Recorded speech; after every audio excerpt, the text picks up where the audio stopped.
As I leave the palace, I inhale deeply, then exhale just as slowly, trying to calm the storm consuming me.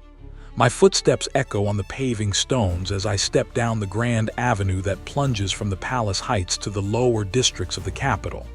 I look at no one. I see nothing. I feel only the burning of humiliation still pulsing in my veins. I descend without stopping, traversing the city like a ghost.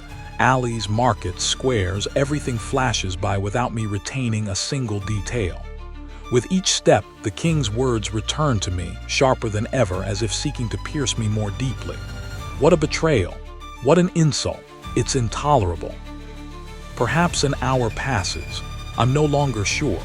Finally, I reach the great gate in the wall.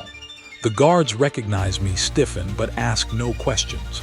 They let me through the gate, and the blast of wind outside hits me instantly, harsher than the stifling air of the city. It almost wakes me. Beyond the ramparts, the landscape opens up. Plains, rocks, the first undulations of the steppe. I walk straight toward our camp, set back a little, on a strip of dry land where our horses want for nothing.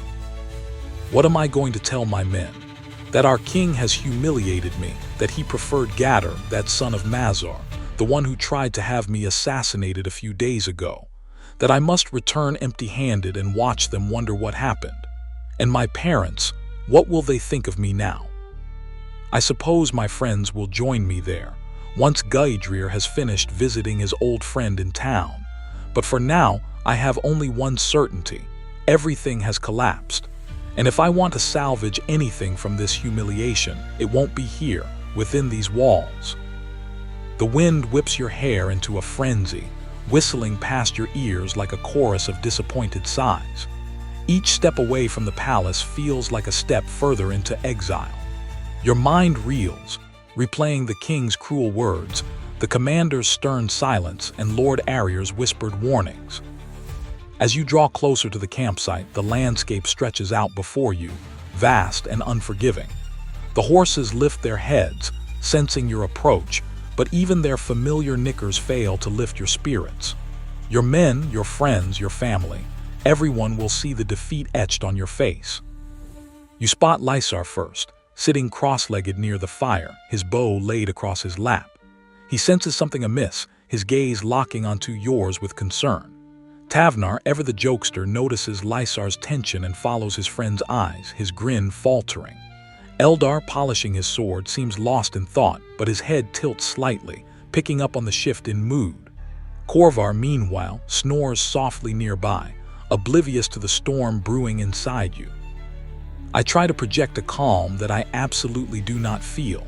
My steps slow as I approach our camp. Dozens of riders look up at me. My riders. Those who followed me to the capital with the hope of a great adventure, a rare honor, to be the first to begin the restoration of the way of Valamir in the name of our king. They are not just my men. They represent our northern villages, our families, our lands. Each of them was chosen for their abilities, their will, their courage, and they are all counting on me. They all expect a glorious departure in the coming days. Disappointment is inevitable, but I must anticipate it before it turns into chaos, doubt, or worse, collective shame. I can no longer afford to make a mistake. I must find another plan, whatever the cost, before the rumors spread. I meet the gaze of my friends. They sense the unease behind my mask. I give a short, sharp signal, silently ordering them to follow me. Gaidrir notices me in turn, and I imperceptibly incline my head in his direction. I lead them all to my large tent, away from the rest of the camp, where prying ears can't overhear us. The time has come to speak and to act. Your riders watch you closely, picking up on the subtle changes in your demeanor. Some exchange worried glances, sensing the gravity of the situation. Others maintain a stoic silence, waiting for your lead. As you signal to your friends, they nod curtly, falling into step behind you. Inside the tent, the air is thick with anticipation. Gaidrir slips in last, his eyes sparkling with curiosity. The flap closes, enveloping you all in the warm, golden light of late afternoon. The sounds of the camp outside recede, replaced by the heavy silence within. Your friends gather around, their faces expectant yet guarded. They know something is wrong, but they're unsure what to expect.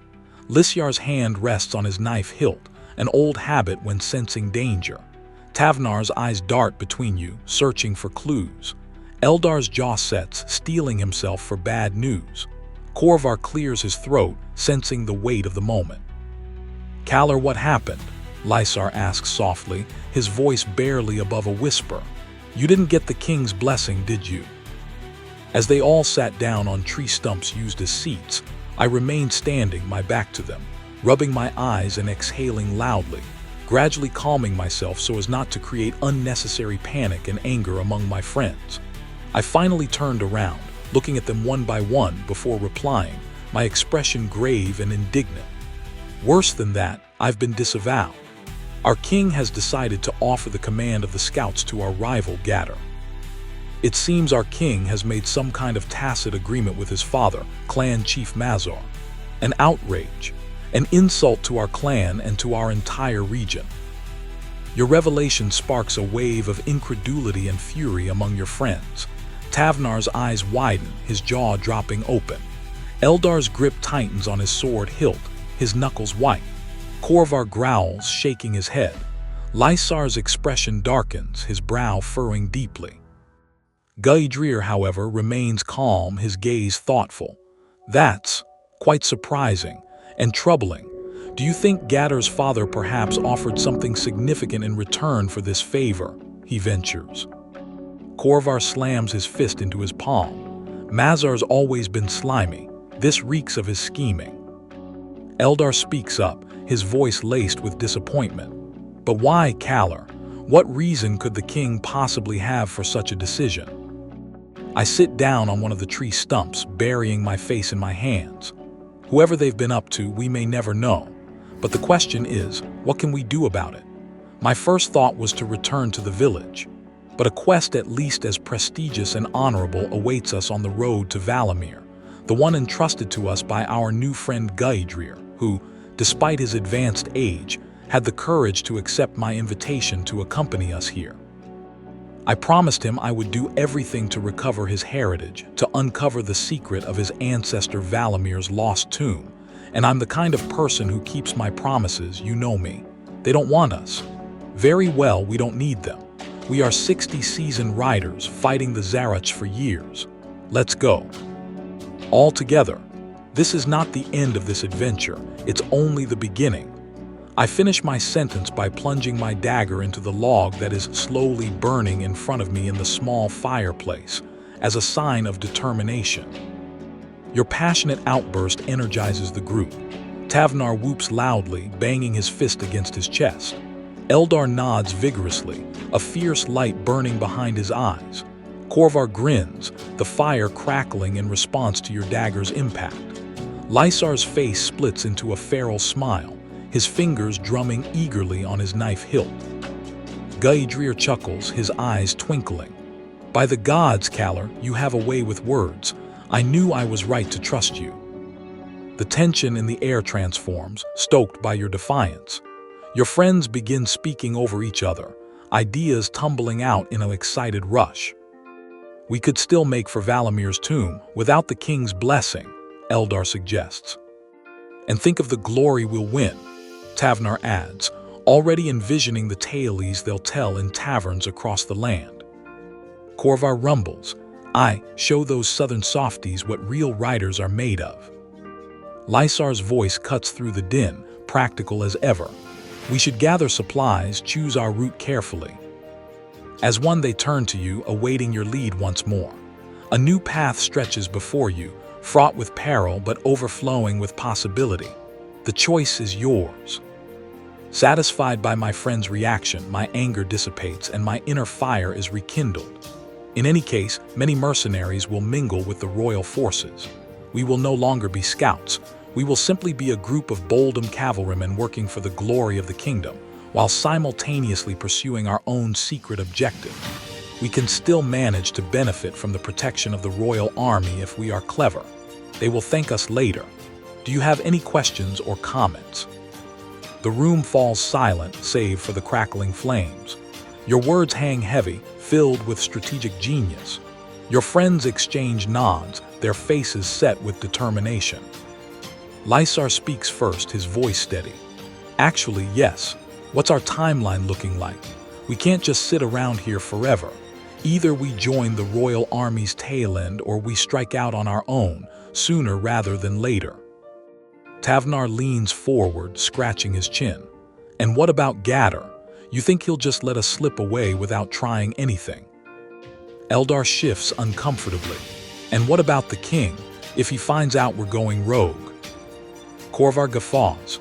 Ah, screw the king, we're Boldums, we don't need his permission. Gaidrir smiles, his eyes shining with amusement. You know, Kalar, you've got quite the crew here. He clears his throat, his expression turning serious. But Lysar's right. Time is not on our side. We should plan our next moves carefully. He pauses, then adds, and perhaps we should also consider gathering additional allies. The farther we travel, the more unpredictable things might become.